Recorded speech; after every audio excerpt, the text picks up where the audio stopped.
Blog Talk Radio. Hi, everyone. Welcome to the latest episode of The Period Party. On this episode, I am talking food or fiction, the truth about health with Amanda Morgan, my dear friend. Hey, Amanda. Hi, Nicole. How's it going? Great. It's so good. I'm so happy to have you on. We're going to talk about some really good, juicy stuff today. I'm so excited to be here. Thanks for having me. Yeah, absolutely. I can't wait. So on today's episode, like I said, we're talking food or fiction with Amanda. And what I love about Amanda is that she is not afraid to speak her mind about today's most controversial nutrition topics. And she's also been praised by blogs such as Mind Body Green, The Daily Meal, and She Knows Media for her unique spin on healthy living. She believes that health has nothing to do with diet, you're right on, girl, and instead places emphasis on happiness, fulfillment, and fun. Girl after my own heart. So on this episode, we're going to be talking about the misguided desire for women to want to associate with a diet label rather than understanding what true health means for them. This is so huge. I feel like we could probably talk about this for 2 hours. And then, of course, placing foods on the nice and naughty lists and what this does to our mental health, both in terms of diet labels and food itself.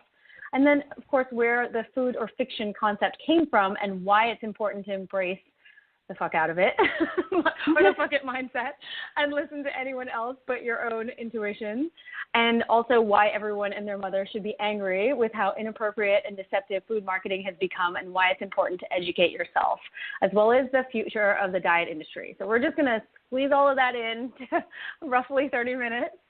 Does that sound good? Right? Yeah, we'll try. I know, exactly.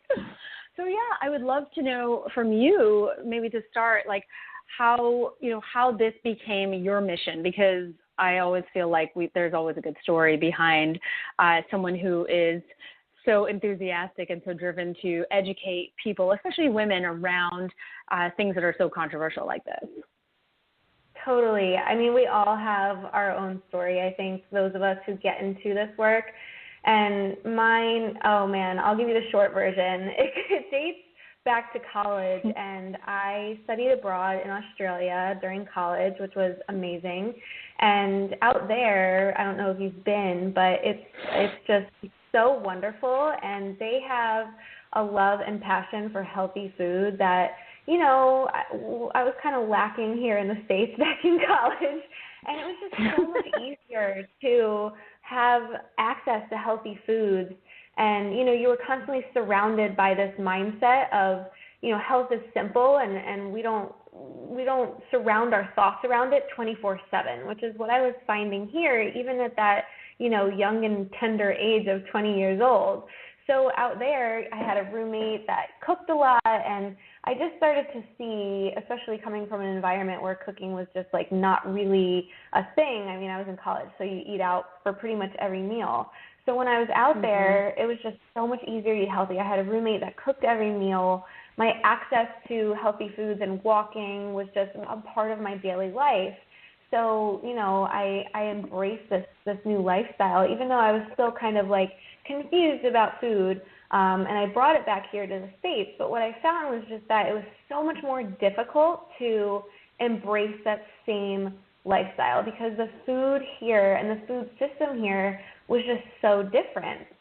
So I kind of fell into this place where, you know, I would listen to the media, and, you know, I became a vegetarian. I was eating healthy, but at least what I thought was healthy, but looking back, it was more like healthy junk foods.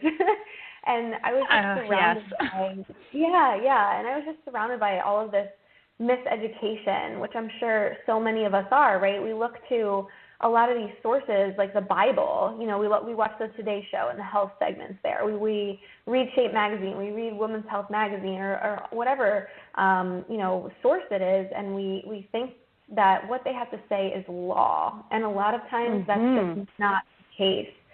So there were a couple years where I was kind of going through this transition, and when I finally realized that I was just, everything I was doing was wrong, I became, you know, for lack of a better word, pissed. I was like, why am I trying so hard to learn how to be healthy, but I feel like no one has my back. You know, it was like I was just in this puzzle all the time, and I couldn't figure out how to get out.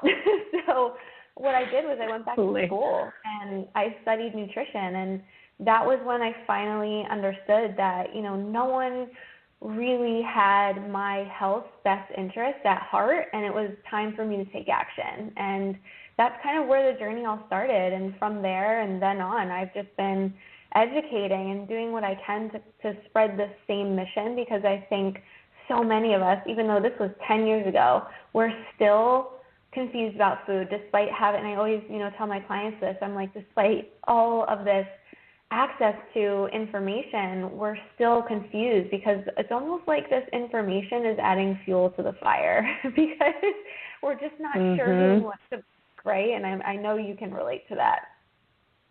Oh my goodness, totally. You know, like what you're saying, I'm nodding my head vigorously over here, by the way. Like I just listening to everything you're saying, I feel like that was my life too. And the woman I've had a conversation with in the 21st century, it's crazy.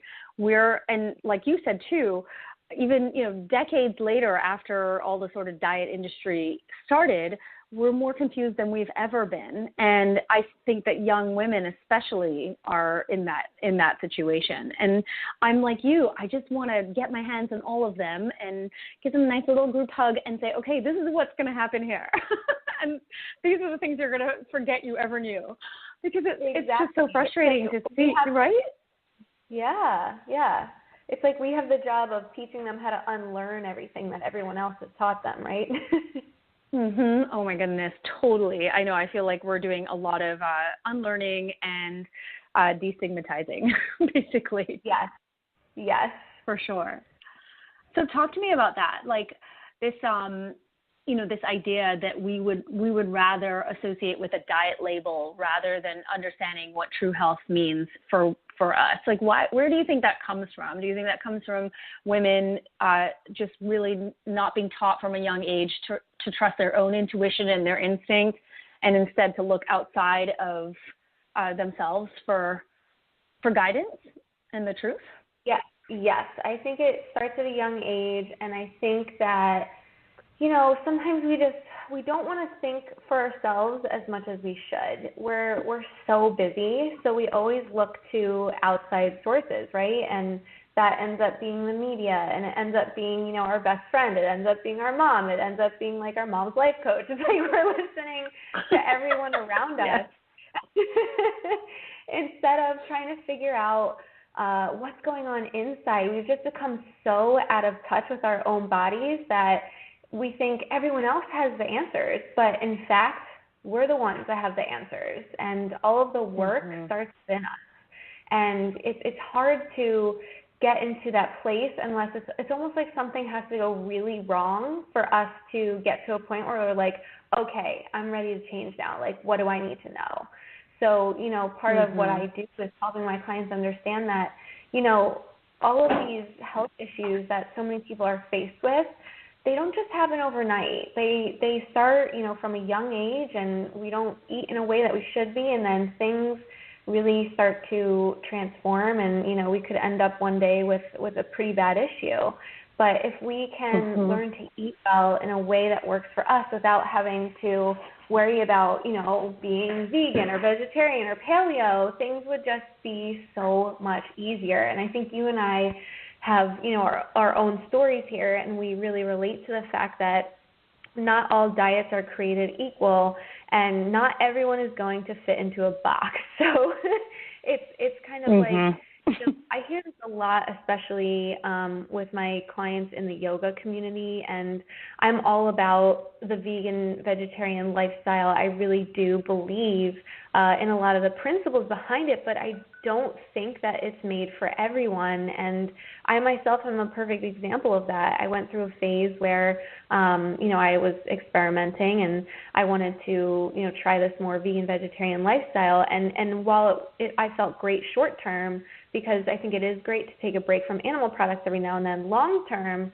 I didn't feel well. I was completely fatigued. My B12 was low, and it just wasn't a good fit. So I think it's important to experiment, but I also think that it's important not to feel like you're married to something, because when you start to feel like you're having cravings for, foods that maybe aren't a part of your everyday diet, that's when you have to start to listen. So if we can learn to listen from the inside instead of listening to all the noise, which I like to call it, then we can really thrive in our own bodies. Exactly. Oh my goodness. Like I said, I am listening to you and just nodding my head because I feel like we have moved so far away from being able to trust our instincts. And I've always said that in all my programs and every time I talk to women, that I don't believe in boxing yourself into this concept or idea of some specific diet, because life changes and you might be vegan or vegetarian at some point, and then you might get pregnant and really, you know how much protein it takes to build a baby? I mean, you might just want to have a burger. And then what do? You're stuck with a major values conflict there. And so it almost requires you to change your values, which I think is quite extreme when it's just food that we're talking about. I mean, we put so much emotional emphasis on food, don't we? It's unbelievable. So much. It's crazy.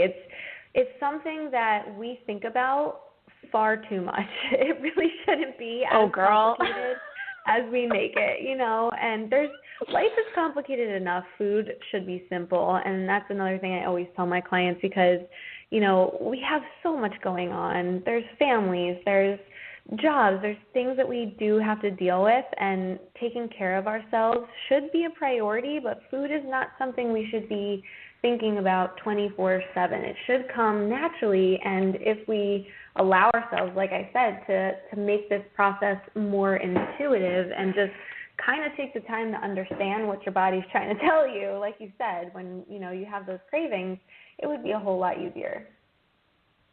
Oh, yes, it certainly would be. But us women, we just want to make it hard for ourselves. I know. It's so true. Yes, it's okay, though. We're working on it. So tell me a little bit about this idea of placing foods on the naughty and nice lists, and and what that really does to us. Because I mean, I bet you can totally relate to this, but I did this for years, and there are even times still where I'm like, oh, did I really just do that? Where I've outlawed some food, and then I'm racked with guilt after I've had it, and then I'm convinced it's going to cause some stomach issue or whatever health problem later on. And, it's just it's a never-ending spiral, and you can really get stuck in that. Totally. Well, let me ask you this. When you did that kind of restrictive mindset, and then you had those quote-unquote naughty foods, or you told yourself that you didn't want those naughty foods, didn't you end up craving them so much more? Oh, are you kidding me? Of course, right? Because we want what we can't have. Exactly. Yeah. The more you tell yourself you can't have something, the more you want it. And that works well for some things in life, but food is not one of them. And I think that, I used to do this too, and I think so many women, we get into these mental head games, and it really drives us crazy. And it could be anything from, French fries to dessert. I feel like dessert is a big one. Or we'll almost forego at dinner so that we can almost tell ourselves that it's okay to have dessert. It's crazy how much thought we put into all of these foods that, if we just kind of came at things from a more balanced mindset, we wouldn't have to feel like we had to place them on these nice and naughty lists. It's okay to, crave these quote-unquote bad foods or whatever foods we end up labeling on that list, because you know what? We're human, right? I mean, I was just on vacation this past weekend down in the Bahamas, and let me tell you, the selection of healthy foods is very limited. Far between. I had know. 2 options. Yeah, it's crazy. It's I have 2 options. I could either eat or not eat, pretty much, because that's how it is down there. You go out to dinner at these more chain-like restaurants, and, what am I going to do? I'm going to enjoy the food that I can eat there, because that's, how life is. So whatever, I had some French fries, I had dessert, and that was great because that was what was offered to me at the time. And instead of beating myself up about it, it's fine. I came home and I made my green smoothie this morning. Like, life goes on, and I think we just all have to remember that. Exactly. I mean, I completely agree. And again, we hold ourselves hostage in a terrible way. And I'm a huge proponent of, like when you're in a place, even if it's, you've been invited to dinner at a friend or a family member's house, and they aren't aware of what your, quote unquote restrictions are or what your diet is like normally, and they serve you whatever they serve you. Like, what are you going to do? Say no? You're just going to be grateful for the food that you've been served. I think that's a big one, because it can be really hard when you're in a place like you just described, on a vacation or in an environment you're not familiar with, and there's just not a lot of options, and you just kind of have to roll with it. I mean, that's really what life is about in general, not just with food, but with everything. Absolutely. And like I said, that whole mindset coming from, more of a place of balance will help us just live more freely. And, it's hard because I get asked to talk about intuitive eating sometimes, and it's hard to give someone a prescription for that. You know what I mean? Because you kind of just have to experiment for yourself and, figure it out. And that just takes time, and it takes patience, and it takes love. And, my journey was a couple years long, and I'm sure yours was too. And if we can, allow ourselves space to do that, we would all just be so much happier and healthier, right? I know. It's what you call the fuck it mindset, right? Yes. Don't listen to anyone else but yourself. Yes. Yes. I know. Yes. Because you know what, there's just, and I said this before, there's so much nonsense and misinformation out there, and we have to learn to just kind of tune it out. It's cool to like pick up, my husband calls them smut magazines. Like, I'll pick up these magazines at the airport or wherever we are, and he's like, oh, you're reading that on the airplane again? And it's fun and it's mindless and it's a break for me mentally. But I don't always listen to it. I'm not going to listen to the article that's like, build abs in like 7 minutes, or eat this food and like you'll have a flat belly. I'm like, no, like that stuff just does not work. I wish sometimes, but it doesn't. And we have to learn to just tune it out instead of, learning to, when it comes to food, learning to understand how foods work for our body.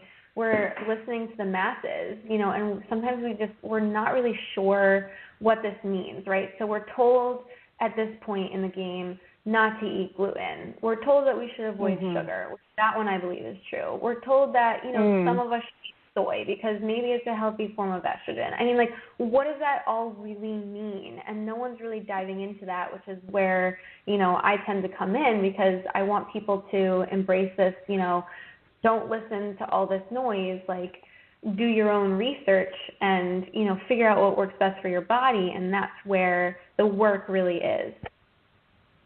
Completely agree. I think that, again, like I said earlier, and you were saying too, we've sort of moved so far away from this intuition and what our body is signaling to us. I call this body literacy. It was a term coined a long time ago by a woman named Laura Werschler, and she noticed that illiteracy in other parts of the world were really hindering to women, and so she coined this body literacy term because she felt that women in the Western world suffered something similar, in that they just didn't know how to read the signs of their bodies to then go on to make decisions that were going to be in their best interest, whether it's health related or food related or whatever. And so I really think that is so crucial for us to have body literacy. So you understand that if you eat something and you suddenly get really, really bloated or you break out in hives, you know that means something, and then you sort of take it from there, and whether you do an elimination diet or whatever it is, you're able to start to formulate an idea of what works for you and what doesn't. I love that. I love that term, and I'm totally stealing it. It's a good one. I know. Yeah, and it's so true. It's so true. Thank you for bringing that up. I'm excited to snag that. Yeah, I think it's great. And it really does come from a very genuine place in that we are, we go to the doctor from the time we're really young, and the doctor is going to quote unquote fix us. And, we're never really given the tools to look a little bit deeper under the surface of our own health issues and make decisions for ourselves. And so I think that that's where so many of our clients come from, in that they've come from that whole, I've been to the doctor has not been able to fix me, and now I'm starting to dig a little deeper, and I'm finding some major answers here, and how do I do this? I need some guidance now. So I really think that that's where so many women are at right now when it comes to the food industry and the health industry.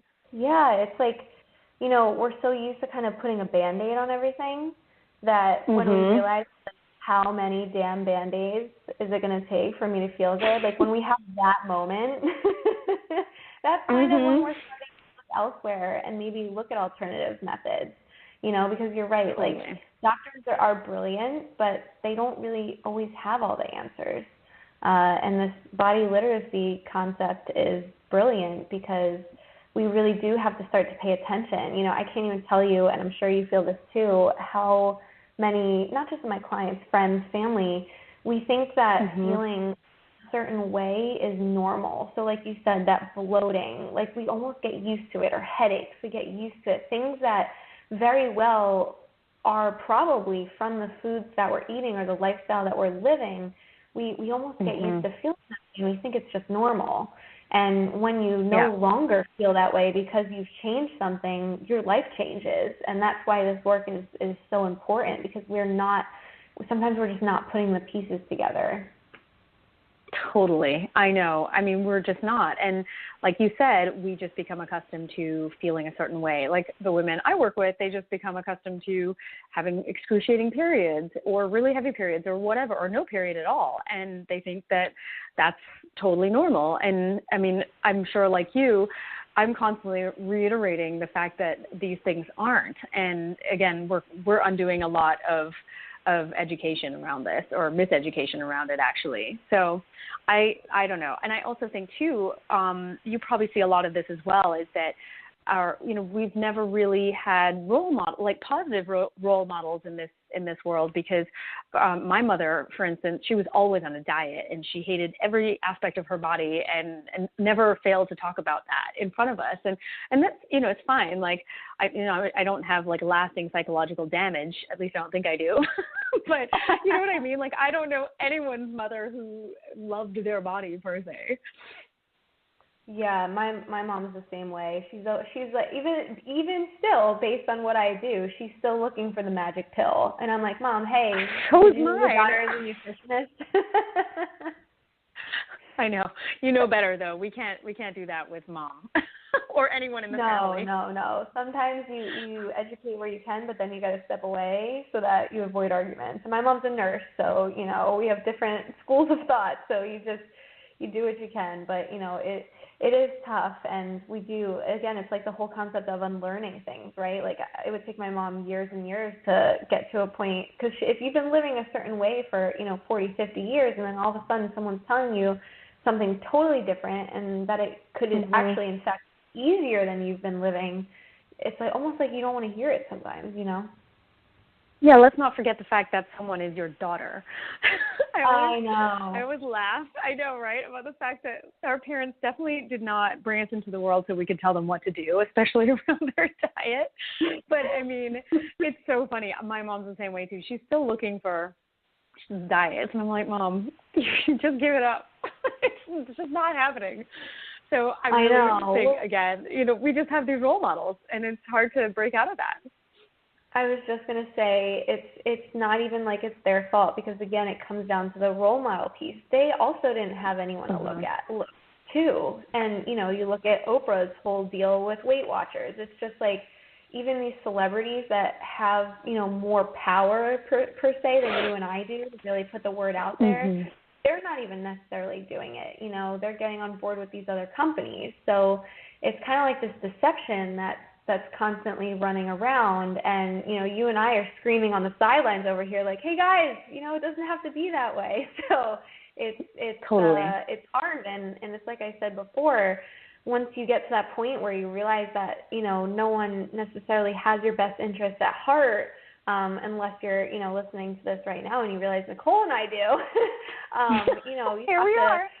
Yeah, exactly. No one does though, and even from a food marketing perspective, it's difficult because these companies, when you're going to the grocery store trying to pick something healthy out, you realize that they don't even have your best interest at heart. There's food claims. They can pretty much splash whatever they want on the front of a package.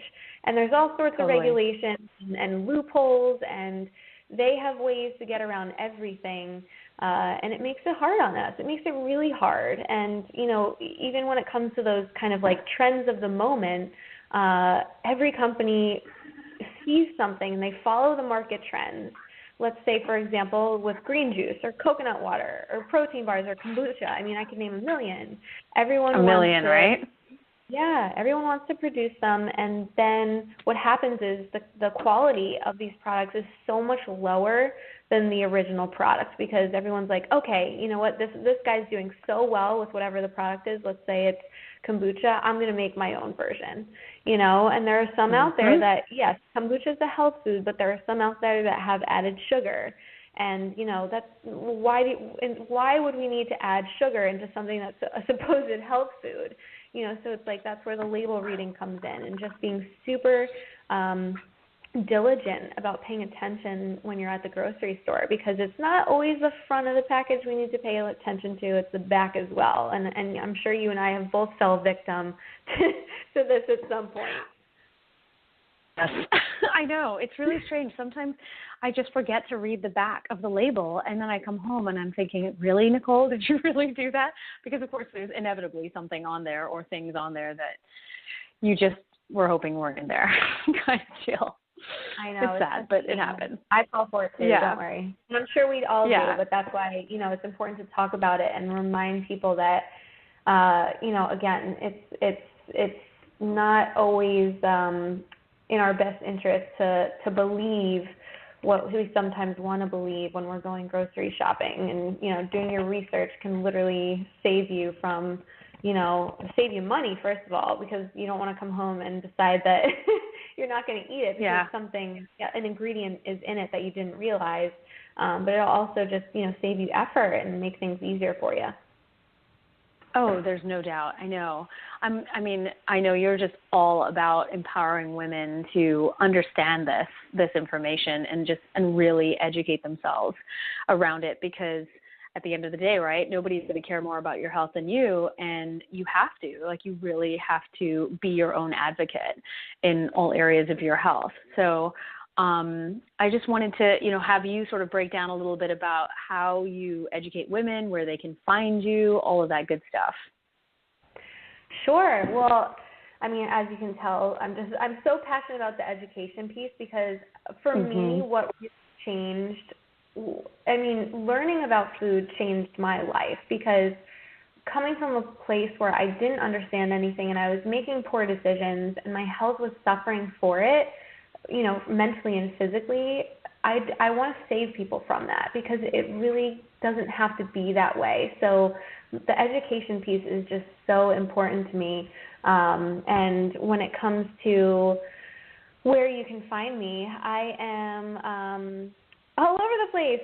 I actually have an educational I have a webinar coming up on April 20th at 4 p.m. Pacific, 7 p.m. Eastern, and I'm talking a lot about this, and I'm talking about specifically a couple of foods that, really got me at one point, and I'm sure they're getting a lot of people out there. It's the gluten-free fad foods, the protein bars, the green juice, all of these kind of like really big keywords and foods that are kind of trends of the moment that may not be as healthy as we think they are. And I'm going to break down everything that I learned over the past couple years, even specifically getting down to the brands and what you need to learn about these products, because they are popular ones that, people are buying daily. I can't even tell you how many of my clients are like, so what protein bars are healthy? I'm like, how about I tell you none? I'm gonna break all that down. I'm gonna talk about reading food labels and again really diving into that education piece because that's where I think the change really does occur, and that's the gap that I think is missing in our world, in the wellness world right now, is really honing in on how you can better feel educated so that all of your food choices become simple and you feel confident about what you're doing with your food. And that, in turn, will help you just feel confident in your body and confident in yourself. And, you know, that's really the passion behind my work and why I love what I do so much. That was so amazing. I feel your passion, girl. I love that you call yourself a rebel nutritionist. I really think that it takes a lot of guts to break this kind of information down because you're kind of going up against a really big food machine or food-like substance machine. I like to call them that because that's kind of what they are. And, you know, I really admire that because I think a lot of people just sort of jump on the fad bandwagon and they continue on doing their thing. And it's hard to go against the grain in that way. Yeah, I mean, I'll tell you, Nicole, my job would be a lot easier if I did jump on the bandwagon, right? But right. I don't believe of course it would. So I'm not going to because to me it doesn't work. And the reason that so many women are still struggling is because they aren't ready to break free on their own, or maybe they're not sure how. And that's where, you know, I kind of come in because, you know what, I'm not afraid to talk about it. And I think it's so important. And yeah, the rebels it's fun. You know, I love having that persona, and, you know, I'm from New Jersey. That's who I am. You know, I put it out there and some people love it. So, you know, it's a lot of fun to talk about. I agree. I know. I'm all about it. So here's to not following the rules. Yes. Cheers to that. Mm-hmm. Yep. So everyone, just so you know, you can jump onto Amanda's free webinar, 3 Trendy Health Foods That Aren't as Healthy as You Think. That's happening on the 20th of April, and she's also releasing a program in the very near future, too. If you sign up for the webinar, you will learn all about that as well. That link is within the description of this episode, so you'll find it all there. And I just want to thank you so much for breaking all this down and sharing some truths with us, because I think women really need this information. Thank you so much for having me. You and I always have a blast together, so I had no doubt that this would be any different. As always, I know. Thank you so much, lady. It was really great to chat with you and hear all your wisdom, and we will be back again with another episode really soon. Bye, everyone. Bye for now. Bye, Amanda. Bye. Bye.